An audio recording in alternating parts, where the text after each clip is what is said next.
Hello friends.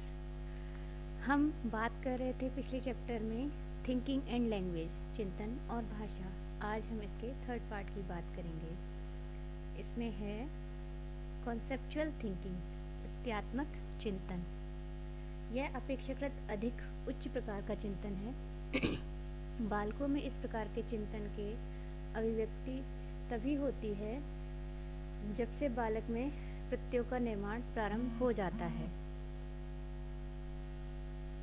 एक बालक में जितने ही अधिक प्रत्यय निर्मित होते हैं उसमें उतना ही अधिक प्रत्यात्मक चिंतन पाया जाता है। इस प्रकार के चिंतन को विचारात्मक चिंतन या आइडेंशियल थिंकिंग भी कहते हैं। स्थान, आकार, भार, समय, दूरी और संख्या आदि संबंधी प्रत्यय बालकों में प्रारंभिक आयु स्तर पर ही बन जाते हैं। इन प्रत्ययों के संबंध में चिंतन भी प्रत्यात्मक चिंतन कहलाता है।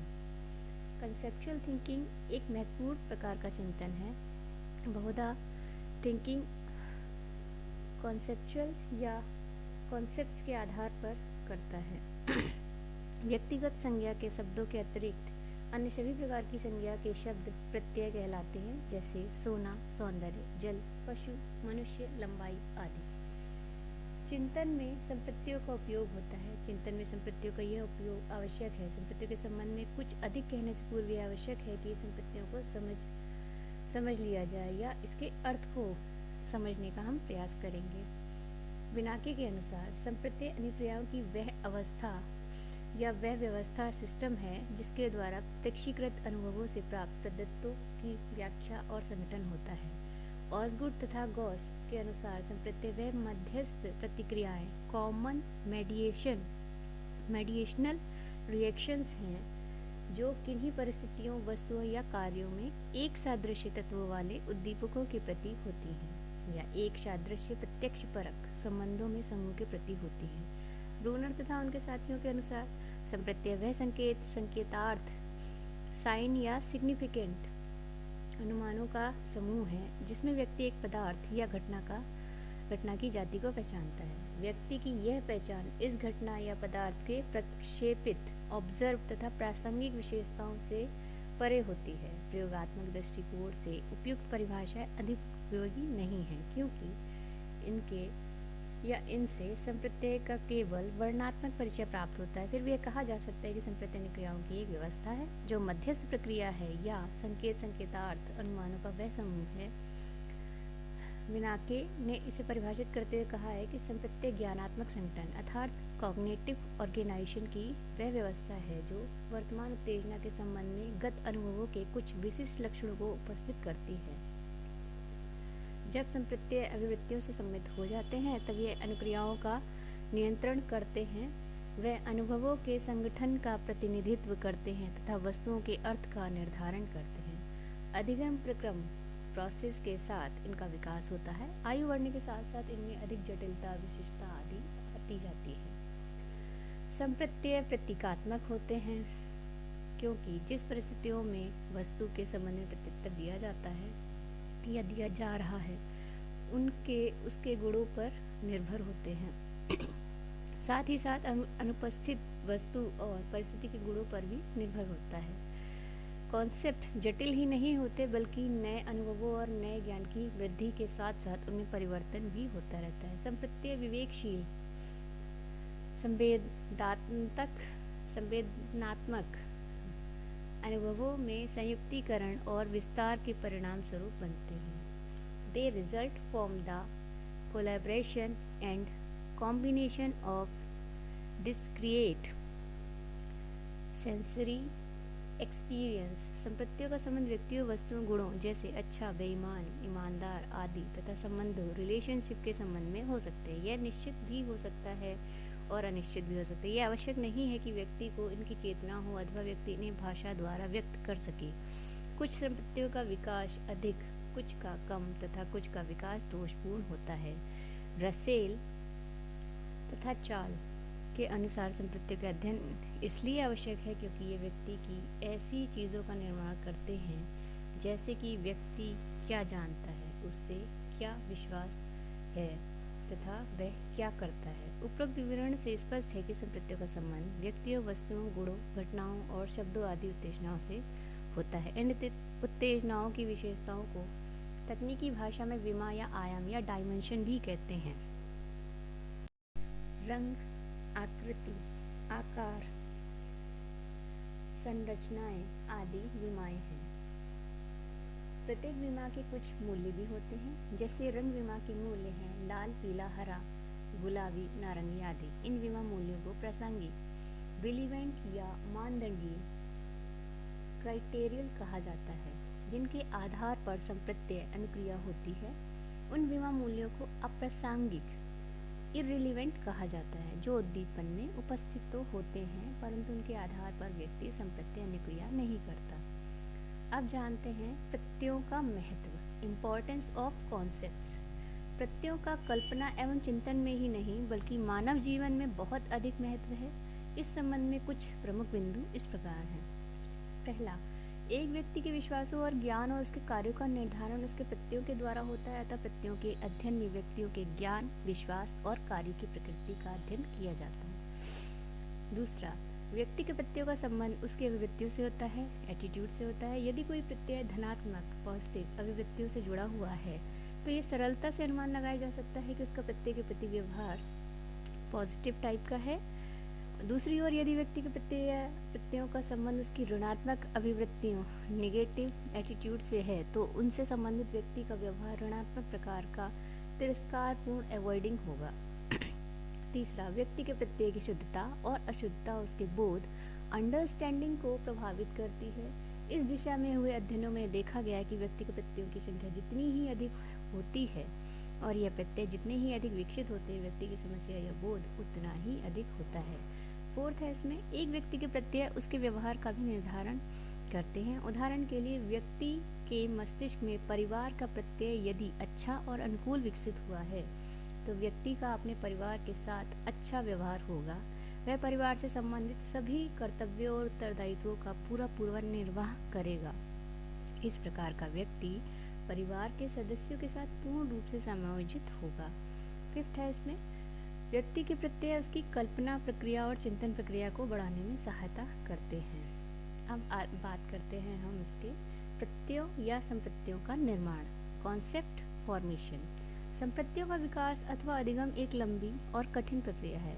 यदि किसी बच्चे में संप्रत्यय पर्याप्त मात्रा में विकसित हो जाते हैं और इतने विकसित हो जाते हैं कि वह अपनी दुनिया की आवश्यकताओं को समझ सके तो उस बालक के व्यवहार में 3 विशेषताएं अवश्य पर्याप्त मात्रा में दिखाई देती हैं। पहला है संबंधों को पहचानने की योग्यता, ability to see relationship. Second आएगा इसमें अंतर्निहित अर्थ समझने की योग्यता, ability to see underlying meaning. Third आएगा तर्क करने की योग्यता, एबिलिटी टू रीजन। यद्यपि बच्चों की ज्ञानेंद्रियां उतनी विकसित नहीं होती जितनी कि बड़े व्यक्तियों की, इसलिए बच्चे उद्दीपकों का प्रत्यक्षीकरण उस प्रकार से नहीं कर पाते जिस प्रकार से बड़े व्यक्ति करते हैं। बच्चों के उस प्रकार के प्रत्यक्षीकरण का एकमात्र कारण बच्चों का सीमित ज्ञान और अनुभव है। रसेल का विचार है कि बच्चों में संप्रत्ययों का विकास उनके प्रत्यक्षीकरण, उनकी स्मृतियों और प्रतिमाओं आदि पर आधारित होता है। इस परिभाषा और अन्य संकेतों का प्रभाव भी पड़ता है। बच्चों के कुछ संप्रत्यय जल्दी विकसित होते हैं, कुछ देर से। यह भी देखा गया है कि विकसित संप्रत्यय भी दूसरे संप्रत्ययों के विकास में सहायक होते हैं। उदाहरण के लिए एस्थेटिक कॉन्सेप्ट तथा ह्यूमरस कॉन्सेप्ट्स का विकास सामाजिक संप्रत्ययों पर आधारित होता है। संप्रत्यय अधिगम से मुख्यतः 2 प्रक्रियाएं होती हैं। पहली प्रक्रिया पृथक्करण, अब्स्ट्रैक्शन है। पृथक्करण का अर्थ उस प्रक्रिया से है जिसमें प्रयोज्य एक वर्ग की अनेक असमान या भिन्न भिन्न वस्तुओं या वस्तुओं की समान गुणों या विशेषताओं के अलग अलग छांटता है। इस प्रकार छांटने में यह वस्तु की अन्य विशेषताओं की उपेक्षा करता है। दूसरी प्रक्रिया है सामान्यीकरण, जर्नलाइजेशन की प्रक्रिया। यह प्रक्रिया पृथक्करण प्रक्रिया की पूरक है। सामान्यीकरण की प्रक्रिया में प्रयोज्य पृथक्करण के आधार पर वस्तुओं की छांटी गई विशेषताओं को संगठित कर एक इकाई का या प्रतीकात्मक रूप जैसे चिन्ह, शब्द अथवा अंक आदि प्रदान करता है। दूसरे शब्दों में एक वर्ग की अनेक असमान उद्दीपकों की समानताओं को एक इकाई के रूप में संगठित करने, नाम देने अथवा सामान्य प्रतीक देने की क्रिया को सामान्यीकरण कहते हैं।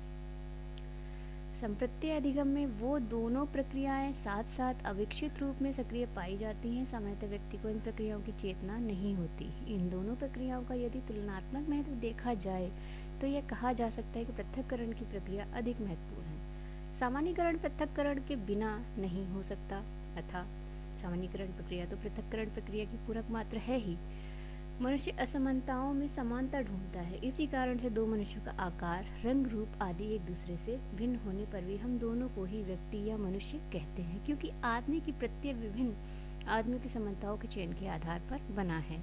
उद्दीपकों के समान गुणों को चुनकर श्रेणी बनाने की प्रक्रिया पृथक्करण कहलाती है। दूसरी ओर समानताओं को सामान्य रूप से देने की प्रक्रिया को सामान्यीकरण कहते हैं। संप्रत्यय अधिगम या निर्माण में उपरोक्त दो प्रक्रियाओं के अतिरिक्त अन्य प्रक्रियाओं के कार्य भी महत्वपूर्ण होते हैं।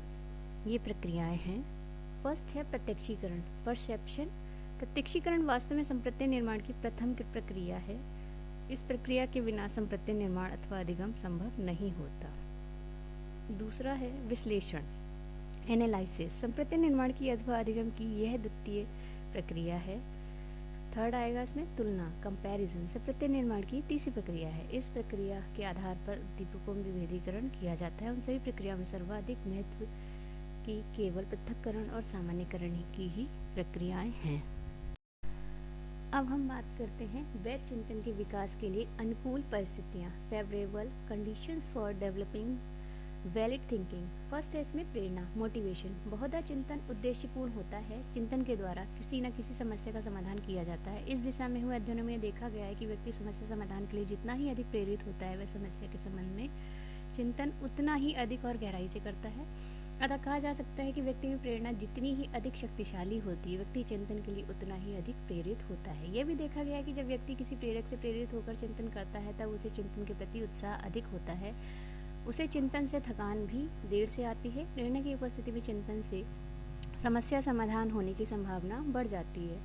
सेकंड है इसमें ध्यान और रुचि, अटेंशन एंड इंटरेस्ट। ध्यान और रुचि दोनों ही चिंतन के लिए आवश्यक है। देखा गया है कि ध्यान और रुचि जिन उद्दीपकों के प्रति नहीं होता, उनके लिए चिंतन करना कठिन होता है। यह भी देखा गया है कि जिन उद्दीपकों में व्यक्ति की रुचि और ध्यान जितना ही अधिक होगा, उन उद्दीपकों के लिए चिंतन उतना ही सरलता से और सफलता से किया जा सकता है। थर्ड आएगा इसमें सतर्कता और लचीलापन, अल्टरनेस एंड फ्लेक्सिबिलिटी।